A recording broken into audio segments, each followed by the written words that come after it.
ഇത്തവണത്തെ ടാസ്കിൽ നാലാമത് സംസാരിക്കാൻ വന്നിട്ടുള്ളത് ശാരിക ഒണിയിലുമാണ്. അവർക്ക് കിട്ടിയിട്ടുള്ള സബ്ജക്റ്റ് ഡെഡ് സോണിൽ നിന്ന് കയറാൻ യോഗ്യതയുള്ളത് ആർക്കാണ് എന്നുള്ളതാണ്.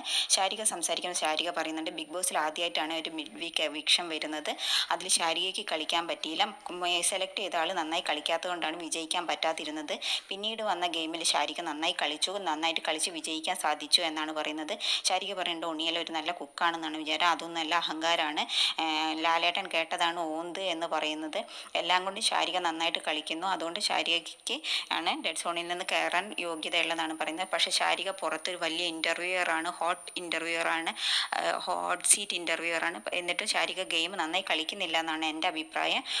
ഉണിയിൽ വന്നിട്ട് പറയുന്നു ശാരികയ്ക്ക് ആണ് ഡെഡ് സോണിൽ നിൽക്കാൻ യോഗ്യത ഉള്ളതെന്നാണ്. ശാരിക ബിന്നീനെ സെലക്ട് ചെയ്യുകയും ബിന്നീനെ ഏറ്റവും അവസാനം കുറ്റം പറയുകയും ചെയ്യുന്നു എന്നാണ് പറയുന്നത്. ശാരിക ഒരു ട്രിഗർ ഇൻ്റർവ്യൂവർ ആണെന്നാണ് പറയുന്നത്, പക്ഷെ അല്ല, വാട്ടർ ഗൺ ആണെന്നാണ് ഒണിയൽ പറയുന്നത്. അനീഷിനെ സപ്പോർട്ട് ചെയ്യുന്നത്, അനീഷിനെ പുറത്ത് നല്ല സപ്പോർട്ട് ഉണ്ടെന്ന് കരുതിയിട്ട് ശാരിക അനീഷിനെ സപ്പോർട്ട് ചെയ്യുന്നു എന്ന് പറയുന്നു. ഊന്തിൻ്റെ സ്വഭാവമാണ് ശാരികയ്ക്ക് എന്ന് പറയുന്നു. അനീഷിൻ്റെ ഭാഗ്യം കൊണ്ട് പോയിന്റ് കിട്ടിയത് കൊണ്ടാണ് ഡെഡ് സോണിൽ ഒണിയിൽ പോവേണ്ടി വന്നത് എന്ന് പറയുന്നു.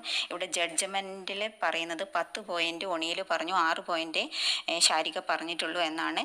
അതുകൊണ്ട് ശാരികേനെയല്ല, ഒണിയിലാണ് വിജയിയായിട്ട് പ്രഖ്യാപിച്ചിട്ടുള്ളത്.